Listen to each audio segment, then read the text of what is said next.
Bismillahirrahmanirrahim. Assalamualaikum warahmatullahi wabarakatuh.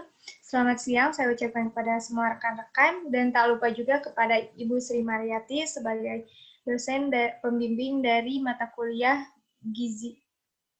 Nah, di sini kami akan membahas tentang konseling gizi pada menarch. Nah, menarch di sini yang pertama akan dipaparkan oleh rekan saya yaitu Teh Rika Apriani. Kepadanya saya persilahkan. Baik, terima kasih kepada Teriski Amelia yang telah memberikan kesempatan kepada saya untuk menjelaskan sebagian dari materinya. Next, Teh.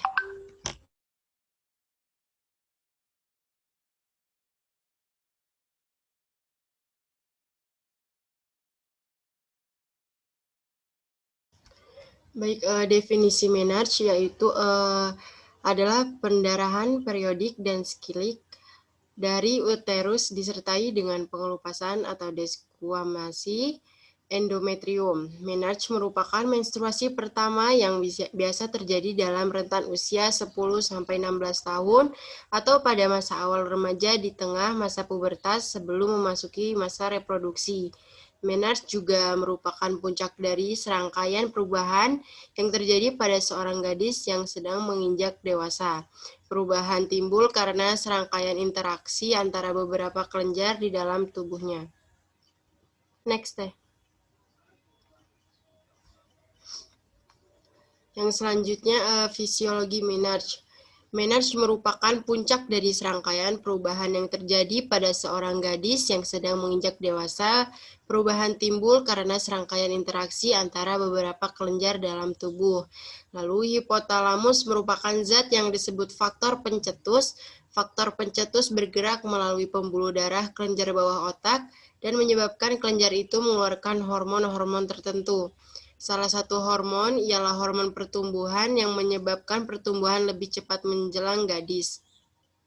Yang selanjutnya, gelombang GnRH mempunyai efek sangat besar pada kematangan seksual seorang gadis remaja. Hormon itu mencapai kelenjar pituitari dan menyebabkan sel-sel istimewa tertentu dan menghasilkan dua hormon yang mempengaruhi indung telur berisi cairan yang dinamai folikel. Yang selanjutnya, masa menarche pun semakin dekat. Kenaikan estrogen merangsang lapisan dalam rongga rahim yang disebut endometrium sehingga menebal. Selain itu juga, kenaikan estrogen menyebabkan kelenjar bawah otak tertekan sehingga memproduksi FSH berkurang. Dengan kadar hormon perangsang folikel atau FSH mulai menurun, pertumbuhan folikel melambat, akibatnya reproduksi estrogen pun menurun. Next, Teh. Di sini ada macam-macam menarche. Yang pertama itu menarche precox. Adalah terjadinya menstruasi pertama kali lebih cepat atau mendapatkan menstruasi sebelum umur 10 tahun. Nah, usia menopause tidak akan berpengaruh pada seseorang yang mengalami menstruasi lebih cepat.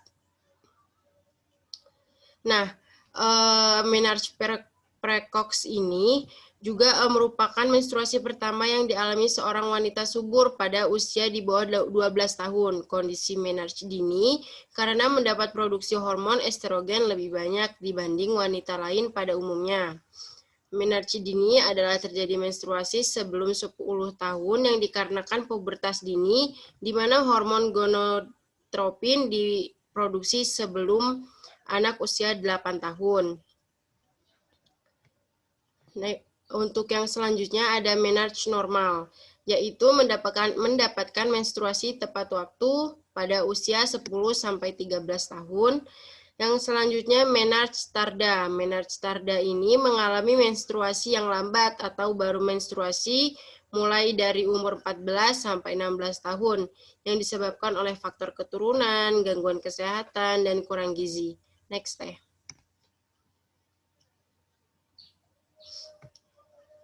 Faktor yang mempengaruhi usia menarche menurut Hartini pada tahun 2009, faktor yang mempengaruhi usia menarche bukan hanya satu, tetapi banyak faktor yang mempengaruhi usia menarche. Perkembangan pubertas awal dipicu oleh persekitaran dan sebenarnya merupakan respon adaptif terhadap stres lingkungan, seperti konflik perkawinan.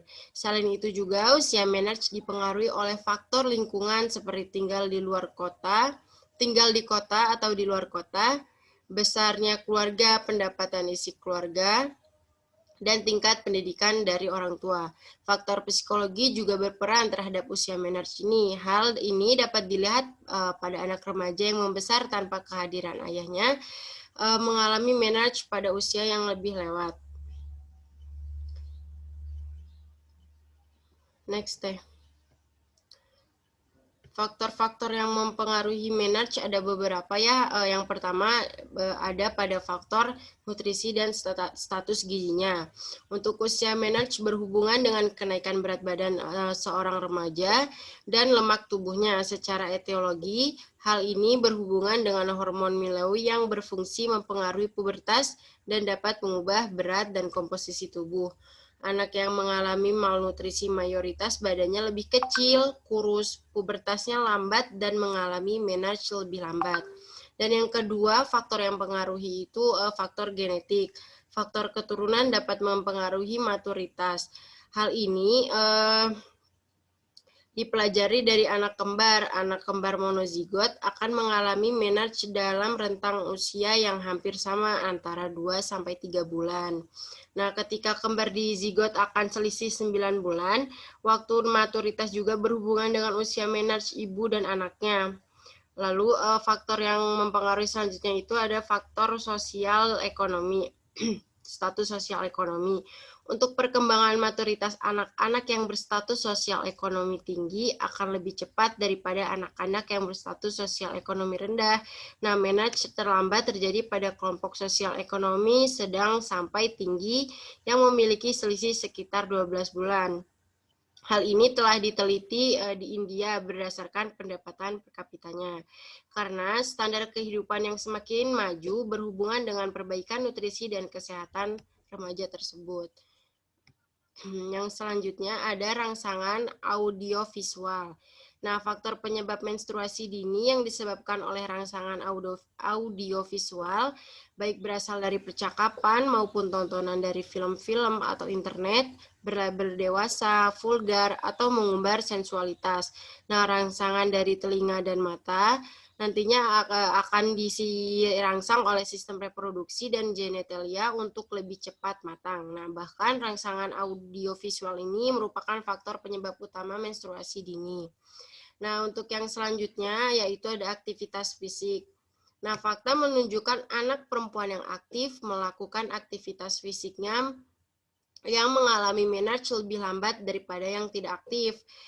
Karena telah diteliti bahwa wanita olahragawan atau penari seperti pelari dan pelompat mengalami menarche pada usia 13-14 tahun, lalu atlet senam 13-15 tahun, dan pada penari balet itu 15 tahun.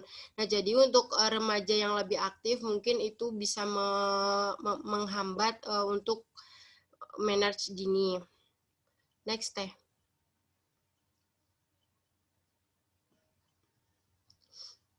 Nah, hubungan antara status gizi dengan usia menarche ini sangat bervariasi dan banyak faktor yang mempengaruhi status gizi, yaitu salah satunya adalah faktor status gizi. Nah, pada umumnya remaja yang lebih tinggi dan lebih berat dengan tubuh yang lebih besar atau memiliki tubuh gemuk cenderung mengalami menarche normal dan bisa lebih cepat.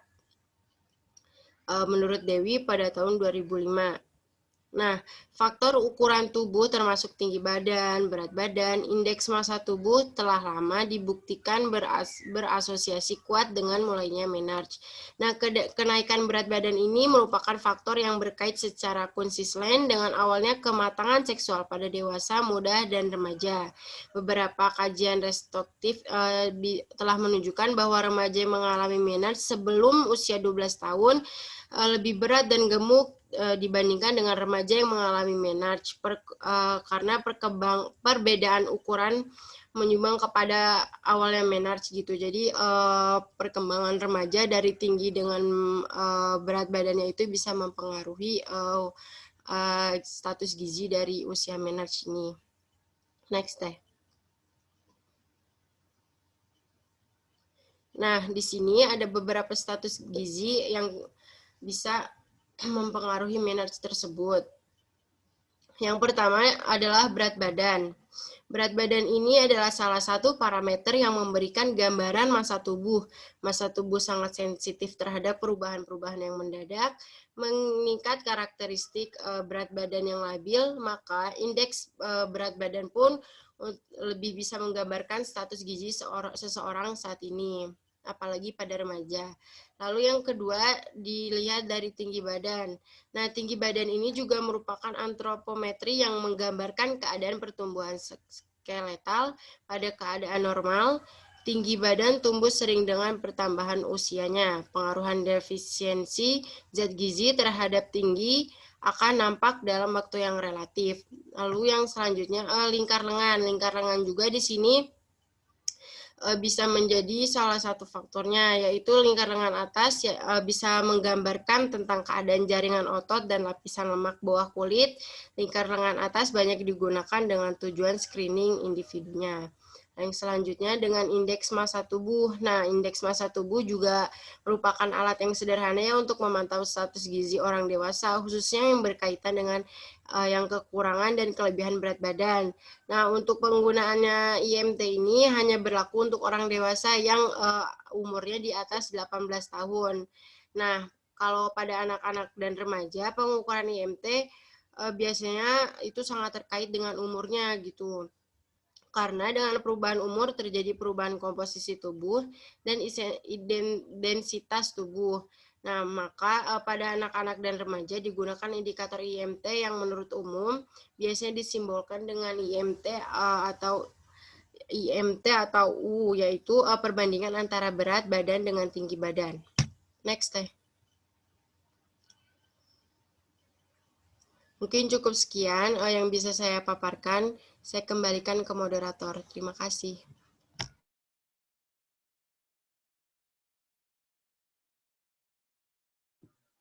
Baik, terima kasih kepada Teh Rika yang telah menyampaikan informasinya. Nah, selanjutnya di sini saya sendiri yang akan melanjutkan. Nah, di sini ada reaksi remaja menghadapi menarche. Nah, reaksi di sini yang pertama ada reaksi positif. Nah, reaksi positif yaitu reaksi yang paling sering muncul dalam respon anak perempuan terhadap menarche adalah reaksi positif, yang artinya ketika mereka mengalami menarche, adanya indeks kedewasaan pada diri mereka. Nah, atau yang paling disebut ini, nah itu anak yang telah mampu memiliki mengalami sesuatu yang membuat mereka menjadi wanita yang lebih dewasa dan sekarang lebih mirip dengan teman-temannya. Jadi mereka itu merasa, oh saya menjadi sama dengan kawan-kawan yang lain karena telah mengalami menstruasi untuk pertama kalinya. Nah, selanjutnya ada reaksi negatif. Nah, reaksi negatif di sini yaitu dari menarche yang paling sering dilaporkan oleh anak perempuan adalah kerepotan. Nah, kerepotan membawa pembalut pengganti dan merasa kotor. Jadi sebagian dari mereka itu merasa risih gitu dengan adanya menstruasi. Kemudian sebagian kecil anak perempuan juga mengindikasikan bahwa menarche menyebabkan ketidaknyamanan fisik yang menyebabkan keterbatasan tingkah laku dan menciptakan perubahan emosional.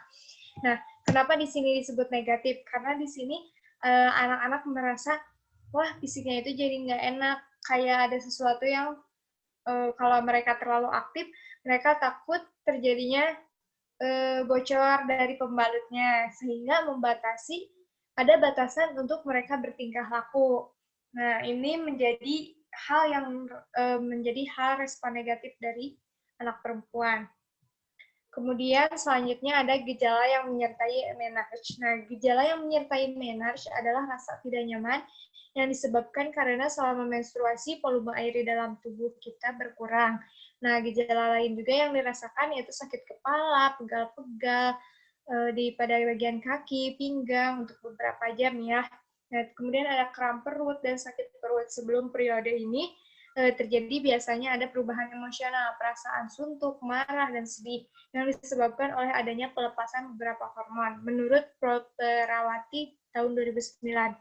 Nah, gejala yang menyertai menarche ini ya dibilang itu adalah merupakan gejala yang umum, gejala yang wajar.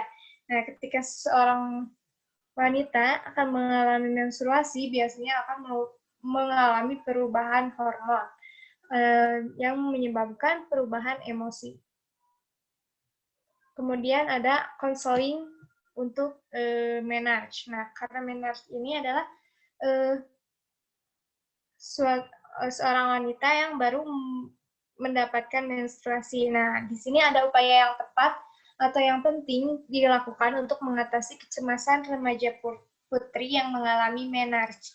Nah, terdapat beberapa cara untuk mengatasi kecemasan seperti terapi humanistik, terapi psikofarmaka, terapi somatik, psikoterapi, terapi psikososial, pendekatan keluarga, terapi psikoreligius, dan konseling.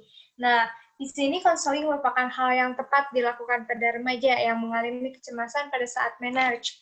Nah, karena hal ini disebabkan konseling memiliki azas yang sesuai dengan kondisi perkembangan psikis pada remaja. Nah, asas-asas ini di antaranya adalah kerahasiaan, kesukarelaan, keterbukaan, keterkinian, kemandirian, ajas kegiatan, kedinamisan, keterpaduan, kenormatifan, keahlian, dan ajas alih tangan, menurut Taufik dan Julian. Nah, di sini kan yang namanya remaja itu harus pendekatan. Nah, pendekatannya ini yang paling penting dari konseling. Konseling bagaimana kita sukarela untuk mendengarkan mereka, sukarela dan terbuka mendengarkan mereka mengeluh. Nah, kita juga harus bisa menjaga kerahasiaannya. Karena biasanya remaja putri itu cenderung malu-malu. Nah, selanjutnya ada konseling rasional emotive behavior therapy atau REBT. Nah, konseling rasional emotive behavior therapy ini yang dikembangkan oleh Albert Ellis adalah sistem psikoterapi yang mengajari individu bagaimana sistem keyakinannya menentukan yang dirasakan dan dilakukannya pada berbagai peristiwa dalam kehidupan. Nah, rasional emotive behavior terapi ini membantu konseling mengenali dan memahami perasaan, pemikiran, dan tingkah laku yang irasional. Nah, selanjutnya di sini ada bekerja sama dengan konseling atau engagement with client. Nah, sini yaitu tentang sistem psikoterapi yang mengajari individu bagaimana sistem keyakinannya menentukan yang dirasakan. Nah, begitu. Jadi, konselor ini membangun hubungan atau pendekatan dengan klien agar dapat berpartisipasi secara efektif dalam pendekatan terapeutik. Nah, ini yang dapat dicapai dengan pengembangan empati, kehangatan, dan juga penghargaan. Perhatikan juga tentang second disturbance atau hal yang mengganggu konseling yang mendorong klien mencari bantuan, memperhatikan kepada klien tentang kemungkinan perubahan yang bisa dicapai untuk kemampuan konselor untuk membantu klien mencapai tujuan konseling. Nah, dan di sini juga mencapai tujuannya itu disebut dimulai dengan cara konselor mendeskripsikan apa itu konseling dengan menggunakan terapi yang tadi REBT untuk adanya rasa kepercayaan dan keterbukaan. Nah, selanjutnya di sini itu konselor menghendaki klien agar mengisi formulir informasi biografis dasar seperti nama, tanggal lahir, alamat, ya untuk hobi dan lain sebagainya sebagai informasi. Nah, kemudian melakukan assessment terhadap masalah orang dan situasi. Assessment the problem, person, and situation. Nah, pada tahap ini adalah proses pencarian pemahaman problem yang sedang dihadapi klien dan tingkah keparahannya. Nah, di sini juga masalah klien adalah kecemasan tentang menarche yang sedang dihadapi klien. Nah, konselor di sini mulai dengan mengidentifikasi dulu pandangan-pandangan tentang apa yang menurut klien salah. Nah, kemudian memperhatikan bagaimana perasaan konselor di sini mengenai masalah kecemasan menarche ini. Nah, kemudian problem yang mengganggu klien terhadap kecemasan menarche seperti tadi yang sudah dijelaskan seperti takut, cemas, terus deg-degan gitu. Deg-degan, kenapa bisa deg-degan? Karena tadi ada reaksi negatif, yang dimana merasa terbatasi, perilakunya terbatasi, karena takut kalau saya terlalu aktif, nanti haid saya terlalu banyak, sehingga bisa menimbulkan bocor, dan itu bisa membuat saya malu. Nah, begitu. Kemudian ada perubahan sikap setelah konseling rasional emotif behavior therapy. Nah, setelah melakukan konseling dengan menggunakan teknik REBT, ada perubahan pada klien. Setelah melakukan konseling, klien mulai paham nih mengenai menarche dan mulai menghilangkan rasa kecemasan saat mengalami menstruasi. Karena klien juga sudah melakukan homework assignment, yaitu mencari informasi mengenai menstruasi yang memberikan pengetahuan baru bagi klien dan memberikan informasi yang benar dan bukan informasi yang salah atau tidak real. Jadi klien itu benar-benar mencari bukan hanya dari segelintir berita-berita yang masuk pada notif handphone, tetapi benar-benar mencari dari sumber-sumber yang telah ada hasil penelitiannya.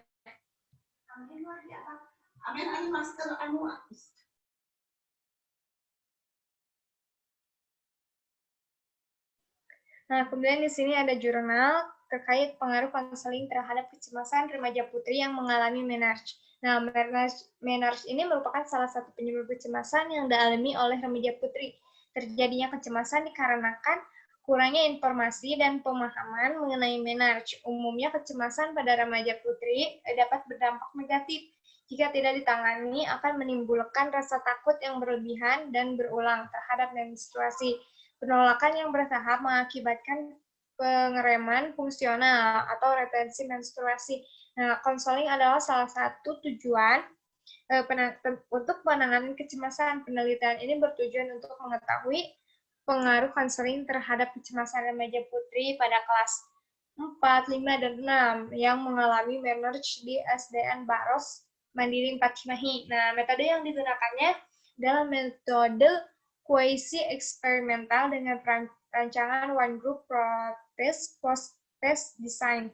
Hasil penelitian didapatkan perbedaan yang signifikan rata-rata skor kecemasan sesudah dan sebelum dilakukan intervensi konseling dengan p-value 0,00 kurang dari 0,05 yang artinya terdapat pengaruh yang signifikan antara konseling terhadap kecemasan pada remaja putri kelas 4, 5, dan 6 yang mengalami menarche di SDN Baros Mandiri 4 Cimahi. Nah, untuk kesimpulan, dapat disimpulkan bahwa konseling untuk menarche ini penting dikarenakan untuk menguranginya rasa cemas, rasa takut, dan rasa gugup, serta untuk mengurangi reaksi negatif, sehingga lebih mengerti bahwa menarche ini tidak mengurangi aktivitas fisik bagi remaja, dan juga konseling menarche ini sangat efektif untuk dilakukan daripada terapi yang lainnya. Mungkin hanya sekian yang bisa kami sampaikan. Kurang dan lebih mohon dimaafkan.